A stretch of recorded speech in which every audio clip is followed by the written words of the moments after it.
Sa loob ng pond na ito ay napakaraming kakaibang isda. Mga isdang malamang ay hindi mo pa nakikita noon.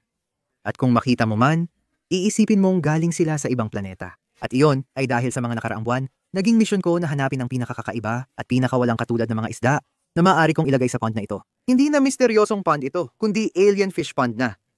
Kaya huhulihin ko lahat ng isda para ipakita sa inyo kung ano ang narito. Kaya gaya ng alam ninyo, ilang buwan na ang nakalipas nang inanunsyo ko ang aking pahinga mula sa YouTube dahil sa mga dahilan ng aking mental na kalusugan. At gaya ng nakikita ninyo, bumalik na ako at mas maayos na ang aking kalagayan. Gusto ko lang magpasalamat sa inyong lahat sa suporta at sa lahat ng mensahe. Dahil sa inyo, nalampasan ko ang lahat. Masaya rin akong makagawa ulit ng mga video para sa inyo. Naisip ko, anong mas magandang pagbabalik kundi gumawa ng Mystery Pond Draining?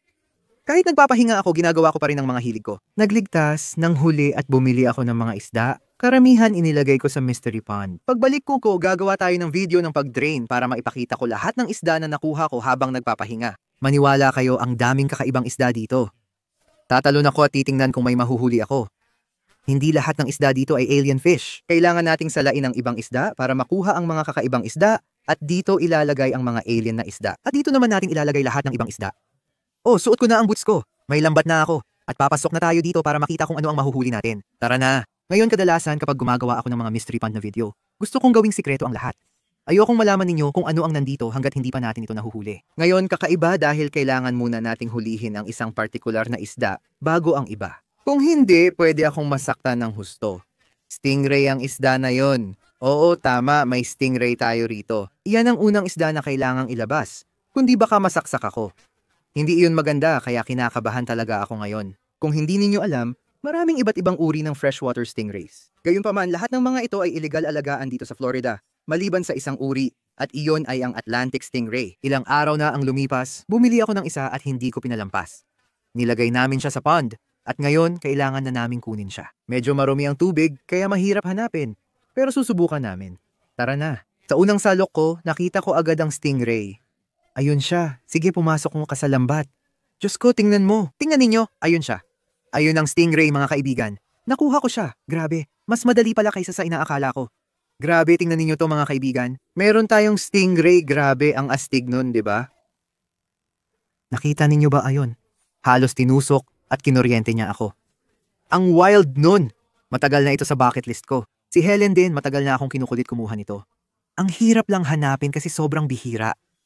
Tignan ninyo, ang astig talaga mga kaibigan. Stingray ito, mag-ingat tayo. Astig ang Atlantic stingray dahil isa siya sa kakaunting stingray na nabubuhay sa tabang at alat na tubig. At may mas maganda tayong tirahan na naghihintay para sa kanya. Kaya pupunta tayo doon at ilalagay siya sa bago niyang tahanan. Ayan na siya. Wow, ang ganda ng isdang yan mga kaibigan. Ang laki ng tinik, grabe. Tingnan ninyo, grabe. Hindi ko talaga ipapasok kamay ko sa pond na ito. Pero gaya ng nakikita ninyo, nandito tayo sa Oscar Pond. At dito natin ilalagay ang stingray. Ang astig nito. Tingnan ninyo ang mga mata niya. Oh, nararamdaman ko ang mga ngipin niya. Nararamdaman ko ang bibig niya. Grabe. Tingnan ninyo yan. Diyos ko. Pakiusap, huwag mo akong saksakin. Ayokong gamitin ang lambat, baka maipit siya. Mukhang delikado. Oh, hindi natin gagawin yon. Kuhanin natin ang lambat. Siguro isa ito sa mga pinaka-nakakatakot kong isda. Ang ganda siguro niya tingnan dito mga tol. Pasok ka na sa bago mong tahanan. Grabe. Tingnan mo siya. Ang galing. Ang astig niya, sobra. Siguro isa na yan sa mga paborito kong isda na meron tayo ngayon, mga tol. Alam kong isa rin yan sa mga paborito ni Helen. Mga tol, mag-comment kayo sa baba ng pangalan para sa bago nating stingray. Mga tol, wild ang Mystery Pond video. Balik tayo doon para makita kung anong mahuhuli pa. Ngayon, tandaan ninyo nung sinabi kong gusto kong magtago ng sikreto kapag gumagawa ako ng mga ganitong video? Oo, hindi lang isa ang stingray dito. Dalawa talaga sila. Kaya babalik tayo dito at susubukan nating mahuli ang kapatid niya. At pagkatapos nun, huhulihin din natin lahat ng iba pang alien na isda na meron tayo dito. Pero sabi ko nga, kailangan nating ilabas ang mga stingray. Mga pare, 30 minuto na kaming nagsasala pero wala pa ring bakas ng pangalawang stingray. Alam nating nandyan siya, kaya tuloy lang. Huhulihin natin ibang isda habang nandyan pa siya. At sana mahuli rin siya. Sana hindi ako matusok. Tara na, tingnan natin kung makahuli pa tayo ng isda. Uy, meron tayo, tingnan mo. Sa tubo, may nahuli tayong kakaibang isda, mga pare. Hindi siya alien, pero parang alien ang itsura niya. Tingnan ninyo mga pare. Hindi ko maalala nilagay ko siya dito.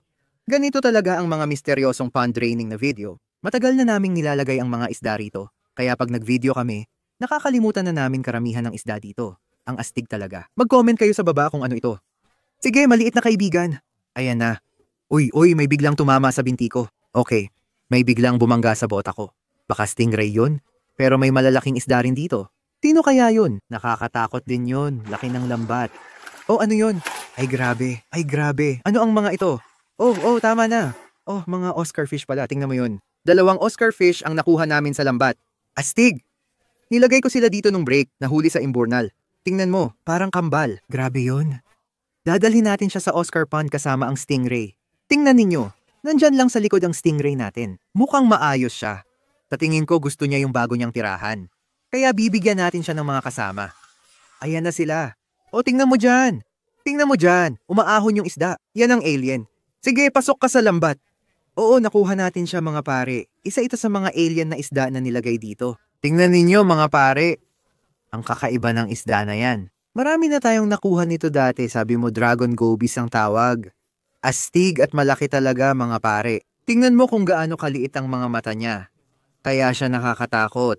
Kaya tinatawag siyang alien na isda. Kaya ilalagay natin siya sa cooler ng mga alien na isda at magpapatuloy tayo. Tingnan mo yung mukha na yan. Parang nilalang sa kailaliman ng dagat. Mga pare, ang lupit niyan. Sige, ayan na. Sige mga pare, magandang simula yan.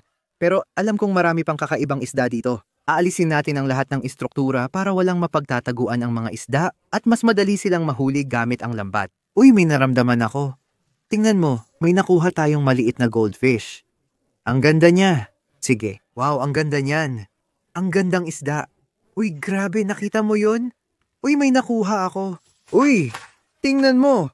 Relax lang. May 2 isda ako dito, nakalimutan ko pa yung isa. Leaf fish yan. Astig kasi nagpapanggap siyang dahon, kahit hindi siya alien na isda. Kaya sobrang cool niya. Meron tayong isda at maliit na albino paku na lumalaki na. 2 astig na isda, ilalagay sa cooler at tuloy tayo. Tara, bigyan mo niyan. Ayos. May alien na tayo, tol. Tignan ninyo ang isda na to. Grabe ang lupit. Nilagay ko itong isda dito mga 1 buwan na pero hanggang ngayon, hindi ko pa rin alam anong klase siya. Sigurado akong alien fish ito. Yung mata niya nasa ibabaw ng ulo, ang liit pa. Astig talaga. Tignan mo. Tingnan ninyo yung maliit niyang balbas. Parang totoong balbas. Comment sa baba kung anong isda ito. Ilalagay natin siya sa astig na lugar mamaya sa video, kasama ang ibang alien na isda. Kaya abangan ninyo.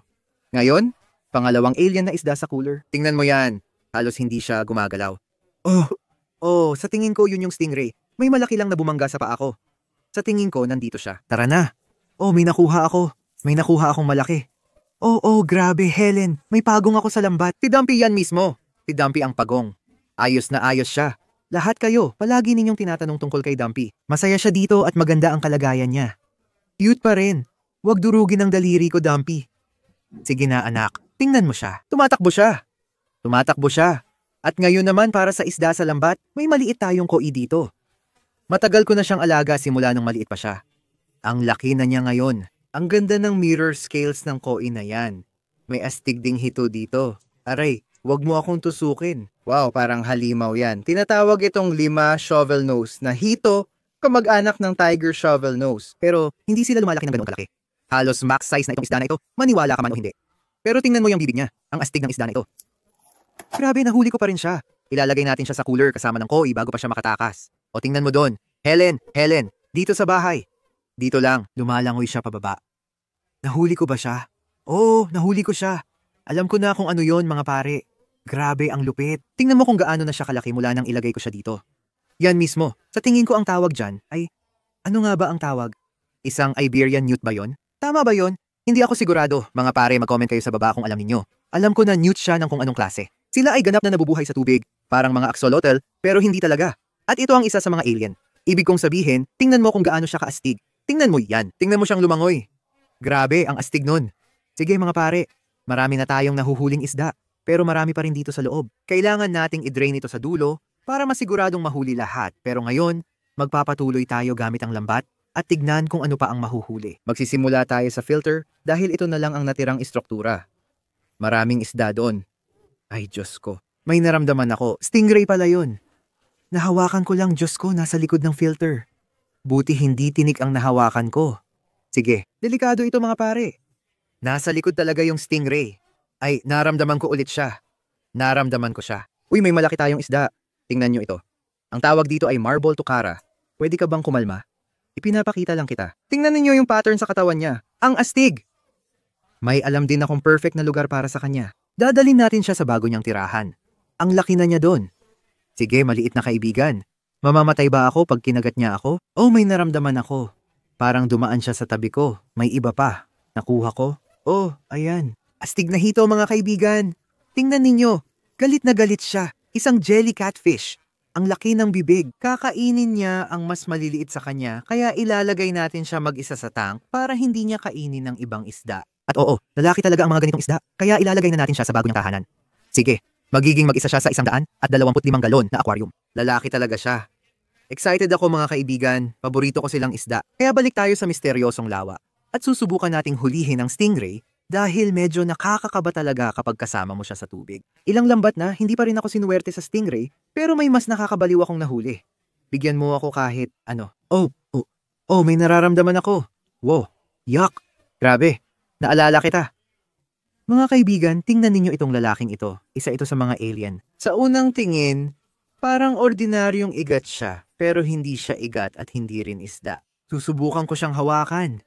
Tingnan ninyo ang maliliit niyang paa. Grabe, ito ay two-toed amphiuma. Matagal ko nang gustong magkaroon ng isa pero ngayon lang ako nakakita ng ganito sa Florida dahil sa lalaking ito. Ang laki niya talaga. Parang dambuhalang amphibian sila na nabubuhay sa tubig at sobrang astig mga tol. Ito ang una nating amphiuma, mukhang alien talaga. Kaya ilalagay natin sa alien fish cooler at tuloy-tuloy tayo mga tol. Ang astig ng nakita natin. Tingnan ninyo kung gaano siya kaastig. Kakaibang nila lang. Sige, ilalagay na kita sa cooler. Wow, ang galing nun. Grabe, oo, nakuha natin ng stingray. Mas malaki ito kaysa sa una. Dahan-dahan, ingat. May tinik siya dyan. Handa na siya. Sige mga kaibigan, nakuha natin ang pangalawang Atlantic stingray. Ang laki ng tulong niyan. Talagang natakot ako habang nandito ako. Grabe, kalma lang. Tingnan ninyo kung gaano kaganda ang nilalang na yan mga kaibigan. Ang astig ng isdang yan. Sige, ilalagay natin siya sa Oscar Pond kasama ang brand na ito. Ibig sabihin, pwede na tayong pumasok dito nang hindi natatakot sa stingray. Astig! Ayan na siya, tingnan ninyo. Pangalawang stingray na sa pond. At yan na ang huli mga kaibigan. Wala na akong tinatago. Para sa kanilang dalawa lang yan. Tuloy lang tayo. Tingnan ninyo. Oh, alam ko yon. Uy, may Oscar ako. Hindi yan ang hanap ko. Tingnan ninyo. Malaking Oscar sa loob. May mas maliliit na isda ron. Oo. Nakita ko ang mga maliliit na isda na magkasama. Isa pa roon ay alien na isda. Ipapakita ko sa'yo. Basang-basa ako. Ang ganda pero matapang si Oscar. Sige, ilagay na natin siya. Tingnan mo itong mga maliliit. Ay grab. Hindi pa ako nakakita ng ganito dati. Ang tawag sa mga ito ay hatchet fish. Kita mo naman kung bakit ganun ang tawag sa kanila. Mukha silang maliliit na hatchet. Ilalagay na natin sa cooler. Wow, tingnan mo. Ay ba, ang ganda ng huli ko. Sa tingin ko, marami akong nakuha dito. Grabe, 4 na isda ang nahuli ko sa lambat na ito. Tingnan mo yan. Puno ng isda ang lambat natin. Wow, may nakita akong parang alien. Tingnan mo ito, maliit na freshwater puffer fish na tinatawag na humpback puffer. Makikita mo yung umbok sa likod niya. May ilan tayong nakuha rito at isa doon mas malaki pa. Astig talaga. Oh, meron pa tayong isa nito. May isa tayo niyan. Grabe. Tingnan mo yung pike chichlid. Mga pare, ako ang naglagay niyan dito. Naalala ko yun. Dati kalahati lang siya ng laki niya ngayon. Ang laki na niya ngayon. Ang ganda ng kulay ng isdang ito. Meron pa tayong isa dito. Isang maliit na sinodontis. Mapapamahal ka talaga sa kanila ang astig nila. Ang ganda ng huli mga tol. 4 na isda nakuha natin, dagdag sa cooler. Tuloy lang tayo. Umuusad na ang swerte natin at sunod-sunod ang huli. Ang ganda ng isda, tingnan mo ang kulay. Electric blue Jack Dempsey ito. At isa sa pinakamalalaki na nakita ko. Bihira ang ganito kalaki. Nahuli ko ang albino placo na baby pa lang. Pero hindi pa ito ang pinaka nakakagulat sa lahat ng mahuhuli ko. Oh, tingnan mo yan, tingnan mo yan. Nakuha ko ang halimaw, tignan mo yan. Grabe, ayun oh. Yan ang malaking isda, mga tol. Napakalaking koi. Siguro ito na ang pinakamalaking nakita ko. Tingnan mo ang muka, ang ganda niyan. Hindi.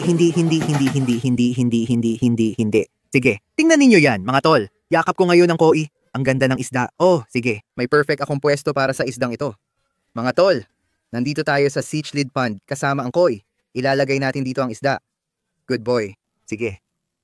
Ang ganda niya doon kasama mga kaibigang koi. Tapos na tayo sa malaking isda, pero marami pang maliliit na isda kasama ng mga alien. Oo, mga pare, kailangan na nating i-drain ito agad dahil mas mahirap pala ito kaysa akala ko. Oo, doble. May nakita tayong maliit na butiki pangalawa na ngayon. Tapos may nakuha tayong malaking lungfish. Tingnan ninyo kulay ng batang yan. Umaakyat na butiki sa pader. Ang cute niya, mga pare. Ngayon ko lang sila nakita nang makita ko siya sa maliit na tindahan ng isda. Alam kong kailangan ko silang kunin ang astig nila. At pareho pang parang alien ang mga ito. Ibig kong sabihin, tingnan mo yung lungfish. Ang kakaiba ng itsura niya. Kaya ilalagay na natin sila sa cooler na ito. Ayan na sila. Sige mga tol, nahihirapan na tayo dito. Naglilimbat pero walang huli, matalino na ang mga isda. Kailangan gumawa tayo ng paraan. Bababaan natin ng kalahati ang tubig sa lawa gamit ang hose. Tapos huhuli pa tayo ng mas maraming isda. Pagkatapos, aalisin ang tubig at kukunin lahat ng isda. Kita ninyo, marami na tayong kakaibang isda rito, pero kalahati pa lang ang nahuhuli natin. Oo, marami pa kaming kailangang hulihin. Pinawasan namin ang tubig at nakita agad na mas maraming isda. Kaya bumalik ako sa loob para subukang hulihin ang natitira. Oo, sige. Nakuha ko siya. Oo. Aray, lumalaban siya sa akin. Oh, tingnan ninyo ito. Ang laki ng play ko na ito, mga pare. May isa na rin tayong ganito kalaki sa Predator Pond. Pero oo, malamang isa ito sa pinakamalalaki na nakita ko. Kaya ilalagay na natin siya sa Predator Pond kasama ng iba pa. Sige pare, ayan na, papunta na siya sa Predator Pond. Wow, may nakita akong isda, albino pa ko sa likod. Oh, at marami pa siyang kasama. Titingnan natin kung mahuhuli natin silang lahat.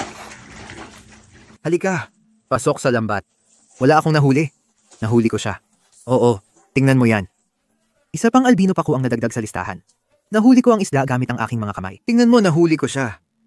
2 plakos ang nakuha ko gamit lang kamay ko, pero ordinaryong isda lang, hindi albino. Kaya wala namang espesyal doon. Ayos yung huli. May nakuha ako, 2 isda sa lambat. Mga chichlid sila. Ito ay Jack Dempsey, ang ganda niya. May isa pa tayo dito. Mukhang Dove chichlid yan. Malaki na siya ngayon. Naalala ko nung nilagay ko silang 2 dito at laki na ng paglaki nila. Nakakatuwa yun. Ilalagay natin sa cooler. Tuloy tayo. Uy, may malaki dito sa ilalim mo. Nakuha ko, oo. Nakakakuha ako ng malaking Oscar at Gar. Ang astig nun. Uy, may nandyan kanina. Sa tingin ko nakuha ko. Ano kaya yun? Parang hito pero hindi ko kilala. Mga kaibigan, mag-comment kung alam ninyo. Malaking huli ito. Tara. Uy, may 2 isda tayo sa lambat na ito. Tingnan ninyo. Yan ay isang maliit na Tiger Oscar. Ang ganda. Uy, isa pang Oscar. Ayos. 2 baby Oscar ang nahuli sa lambat at ilalagay sa cooler. Hindi sila alien na isda, pero astig pa rin. Tingnan ninyo ito. May malaki dito. Nakuha ko siya. Tingnan ninyo, grabe. Dambuhalang biter ito, mga tol. Pinakamalaki na ito na nakita ko. Nakuha namin siya kamakailan lang, pero mabilis talaga siyang lumaki. Nakita na ninyo kaming nahuli siya dati, pero hindi siya ganito kalaki noon. Isa itong halimaw. Isa itong sinaunang biter. Ang kakaiba ng itsura ng isdang yan. Ang astig talaga. Tingnan ninyo ang nahuli namin ngayon. Isa pa lang yan sa mga cooler namin. Marami na kaming nahuling isda pero magpapatuloy pa kami. Helen, ayun na nga. Diyos ko. Nakuha ko ba? Nakuha ko siya. Grabe. Simula kanina, sinusubukan ko na talagang mahuli ito. Sobrang inaabangan ko. Alam ninyo ba kung ano ito? Siguro hindi. Kakaiba kasi ito. Sirena ang tawag dito. Tignan mo ang maliliit niyang paa habang naglalakad. Parang pinaghalong axolotl at igat. Ang astig talaga. Tignan mo yung mahaba at payat niyang katawan. At meron siyang maliliit na paa dito sa harap. Ang lupit talaga, mga tol. Isa talaga ito sa mga kakaibang isda na nilagay ko dito. Pero hulaan ninyo kung ano. Hindi pa ito ang pinaka-wild. Kahit na sobrang kakaiba ng itsura nito, may mas matindi pa dito na nandito rin. Mga 10 beses pa ang lupit. Tingnan ninyo siya. Ang galing niyang maglakad. Walang kahirap-hirap. O ngayon lumalangoy na siya. Sobrang gusto ko siya. Mag-comment kayo sa baba ng pangalan para sa bago nating sirena. Pero sa ngayon, ilalagay muna natin siya sa cooler. Ayan na siya. Sige, gagamit tayo ng malaking lambat dito. Tatakpan natin buong lawa. Grabe, hindi ako makapaniwala. Helen, may 3 tayong alien na isda sa lambat ng sabay-sabay. Baka ito na ang pinakamagandang huli natin. Tingnan mo ito. Nakuha natin itong isa dito. Gulper catfish ito. May isa na tayong mas malaki kaysa dito. Ang astig na katotohanan, kaya nilang kainin ang isdang doble sa haba nila. Kaya sila kakaiba. Nakuha natin ang isang malaking Royal Clown Knightfish. Kaya nilang lumangoy pa atras, astig. Eto pa, isa pang humpback puffer, mas malaki kaysa sa nauna. Grabe lambat natin, mga pare. Ang dami nating nakuha na kakaibang isda. Parang mga alien. Tingnan mo, itong isa parang mula sa ibang planeta. Heto na sila. 3 silang nasa cooler. Ayos! Sige, maglalambat pa tayo ng ilan pa. Tapos tuluyan na nating papatuyuin ang lawa para masiguradong makuha natin lahat ng isda dito. Uy, tingnan mo dito sa kanto. Tingnan mo. Oh, nakuha ko siya. Nakuha ko na. Grabe, Steve. Tingnan ninyo ito, pare. Alam ninyo ba anong klaseng hito yan? Kung hindi ninyo alam, Wells catfish yan. Chinese Wells catfish. Lumalaki at sobrang agresibo ang mga ito. Ito na ang pinakamalaki kong nahuli. Diyos ko, nahuli ko siya. Huwag mag-alala, hawak ko pa siya. Ilalagay natin siya sa cooler bago pa siya makatakas, pero ang astig talaga nun. Oh, may nakuha ako. Nakuha ko siya. Oo, ano yon? Tignan ninyo. Mga pare, may maliit tayong red-bellied pako dito, 5 piraso sa loob. Ang hirap nilang hulihin dahil ang bibilis nila. Pero tingnan mong ngipin nila, parang piranha. Sana huwag mong kagatin daliri ko. Tignan ninyo yung mga ngipin niya. Grabe. Tignan ninyo itong eel na ito. Tignan ninyo yan. Isa yang fire eel. Ang ganda-ganda niya. Tingnan ninyo ang kulay. Orange, dilaw, pula. Ang astig, mga tol. Fire eel ang isa sa paborito kong isda sa mundo. Marami tayo nito at idagdag pa natin ito sa harap ng pond para dumami ang fire eel army. Astig talaga. Mga tol, kailangan na lang nating i-drain ng pond at hulihin ang natitirang isda. Habang naghihintay, ilagay na natin lahat ng alien fish sa bago nilang tirahan. Tara. Sinimulan namin sa lungfish at nilagay sa pond ng mga pagong. Naisip ko ring ilagay dito ang amphiuma. Nilagay namin ang hatchet fish sa mini pond at binigyan ng temporaryong aquarium ang freshwater pufferfish. Pagkatapos, nilagay namin ang dragon gobies, siren, newt, kakaibang misteryosong isda, at gulper catfish sa kani-kanilang aquarium. Ang natira na lang ay ang royal clown knightfish sa sarili niyang pond at tuluyang na-drain ang misteryosong pond. Nakikita namin ang mga isda kahit saan. Sobrang babaw na ng tubig kaya kitang-kita na namin ang bawat isda sa pond. Kaya tumalon ulit ako at nagsimulang manghuli ng isda. Tara na. Grabe ang likot niya. Ay malaki ito ah. Sige, subukan nating hulihin lahat ng paku. May 2 koi doon. Ang wild at dami ng isda kahit saan tumingin. Kailangan mong mag-relax. Sige. Uy, tingnan mo. May nahuli tayong koi at paku sa lambat na ito. Grabe, ang laki niyan. Kumalma ka. Ang ganda rin yan. Oh, nakuha ko siya. Ang ganda ng koi na yan. Ang ganda talaga. Tinatanggal namin lahat ng isda ngayon. Pero sigurado akong may ilan dito na magugulat kayo. Sige, pumasok ka sa lambat. Oh, nakuha ko siya. Hindi kasing laki ng una, pero malaki pa rin. Ang ganda talaga. Grabe. Nakawala siya. Hindi. Ang hirap talaga hulihin ng mga ito. Ilagay natin siya sa cooler bago makatakas. Ang ganda ng isdang ito. May play ko ako sa mga kamay ko. Tingnan mo yan. Oh, nakuha ko na. Oo, nakuha ko na. Yes, yan mismo ay isang tiger knife fish, kagaya ng clown knife fish. Marunong silang lumangoy pa atras. Talagang kakaibang itsura ng isda at siguradong parang alien. Kaya ilalagay natin siya sa cooler kasama ng play ko na ito. Tuloy-tuloy lang tayo. Oh, heto na. Astig na isda ito. Handa ka na? Nakuha ko na siya. Tingnan mo yan. Marble Dakara Tiger Shovel Nose Hybrid yan. Astig na hito. Alam ko ang tamang lugar para sa isdang ito. Ilalagay natin ang maliit na hito sa cichlid pond kasama ng koi. May maliliit tayong hito dito na pinalalaki pa, kaya magkakaroon siya ng mga kaibigan at lalaki ng husto. Nakahuli kami ng ilang plakos, isang sinodontis na hito. Pero alam kong may isa pang kakaibang isda sa lawa. Siya ang pinakakakaiba. Medyo kinakabahan ako na baka kinain siya pero sa tingin ko hindi. Hindi ko lang alam. Patuloy kaming naghanap pero walang swerte. Paulit-ulit kaming nagsasala ng lambat. May nahuhuli. Pero hindi ang tamang isda at muntik na akong sumuko. Pero biglang may nakita si Helen na isda. Grabe, Diyos ko. Hindi mo kayang imbentuhin yan. Tignan mo, nandoon siya, nagtatago sa buhangin. Kita mo ba siyang lumalangoy? Yan na ang pinakaibang alien na isda sa pond na ito, mga tol. Kanina muntik na akong sumuko. Nilibot ko na ang buong pond na ito ng mga 10 beses. Tignan mo, ayan na siya. Lumalangoy siya. Grabe, ang galing. Hintayin ninyo lang makita ang isdang ito, mga tol. Ayan na, papalapit na siya. Grabe, nandito pa rin siya. Salamat sa Diyos, mga tol. Kukunin ko na siya ngayon. Grabe, oo. Ang lupit nito. Mga tol, kung hindi ninyo alam kung ano ito ay isang frogfish. Ngayon siguro nagtataka kayo, akala ko saltwater fish yan. Tama naman. Pero kaya ring mabuhay ng species na ito sa freshwater tulad ng stingray. Tignan ninyo. Hindi talaga siya mukhang isda. Para siyang alien, grabe. May mga maliit siyang paa dito, tapos may mga paa pa ulit dito sa taas. Kaya niyang kumapit at magkunwaring bato rin. Ang ginagawa nila, nagka-camouflage sila tapos kapag may maliliit na isda na dumaan, nag-aabang lang sila. Bababa ito na parang maliit na pamingwit igagalaw sa harap nila. At kapag lumapit sila, bigla niya silang sasakmalin. Ngayon lang ako nakakita ng ganito. Matagal ko na itong gusto at parang alien talaga. Tignan mo, hindi siya mukhang isda. Sige, ilalagay na natin siya sa cooler na ito. May handa na tayong tirahan para sa kanya. Tignan mo, kita mo yung tiyan niya? Mahangin ang tiyan niya ngayon. Tingnan mo yung braso niya. Nilalabas niya ang tubig para makalubog ulit. Yun ang maliit niyang depensa. Grabe, ang kakaiba talaga ng mga isdang ito. Para talaga silang galing sa ibang planeta. Normal lang yan mga tol. Ayos lang kahit baliktad siya ngayon. Ganito sila kapag natatakot, pinapalaki ang sarili. Pero tignan mo dyan, kita mo yung maliit na balbula? Naglalabas siya ng tubig, kaya babalik din siya sa ilalim. Habang siya ay nasa misteryosong lawa, kami naman ay naghahanda ng perpektong tahanan niya sa fish room. Dadalhin na namin siya sa bago niyang tahanan at sana maging maayos siya. Maliit na freshwater frogfish ito. Ilalagay natin siya ngayon sa tank at magpa-float muna sandali. Tara kaibigan, nasa bagong tahanan ka na. Ayos ka lang. Tingnan mo ang pump na ito, lumalabas ang hangin sa bibig niya. Ayan na siya. Tingnan mo. Ayan na siya. Oo, tingnan mo, ayan na siya. Grabe ang wild nun. Meron tayong freshwater anglerfish na kilala rin bilang freshwater frogfish. Grabe talaga ito mga kaibigan. Ang kakaibang nilalang. Sige mga kaibigan, nasa bago niyang tahanan na ngayon ang frogfish. Isa siya sa mga paborito kong isda na meron tayo. Kasama ng mga stingray na nakuha rin natin sa video na ito. Grabe ang mystery pond draining na ito.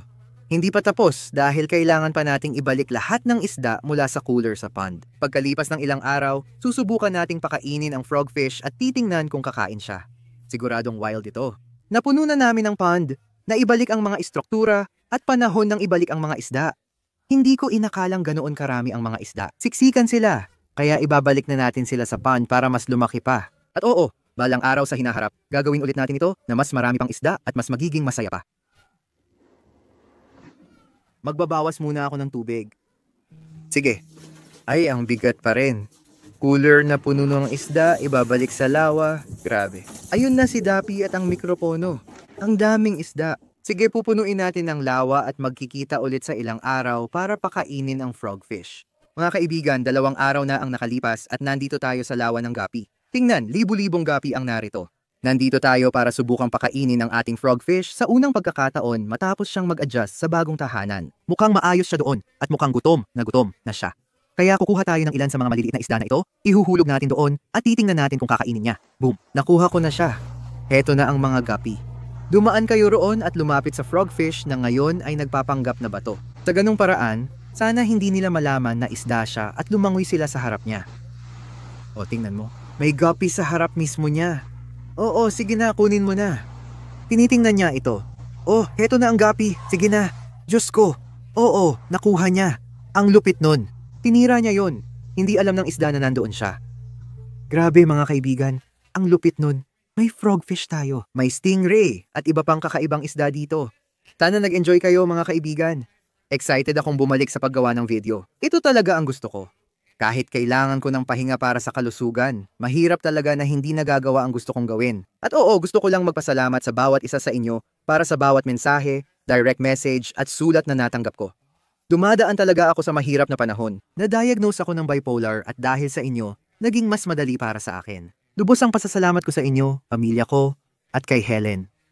Kung wala kayo, hindi ko malalampasan ito. O mga kaibigan, sobrang saya at excited ako na nagagawa ko ulit ang mga gusto kong gawin. Talagang nakakabaliw makita lahat ng suporta na nakuha ko mula sa inyo. At alam mo yon, talagang nagbigay ito ng lakas ng loob at motibasyon sa akin na bumalik. Dahil alam kong hinihintay ninyo ako. May mga pagkakataon na talagang masama ang araw ko. Pag-uwi ko, may sulat mula sa isang 5 taong gulang na bata. Hindi ko alam paano niya nakuha address ko, pero nakuha niya at napasaya ako. Salamat sa inyo. Hindi ninyo alam kung gaano ito kahalaga sa akin. At wala kayong ideya kung ano ang nagawa ninyo para sa akin. Kaya salamat. Kaya mga kaibigan, kung nagustuhan ninyo ang video, like at subscribe na lang. Kita tayo sa susunod. Paalam.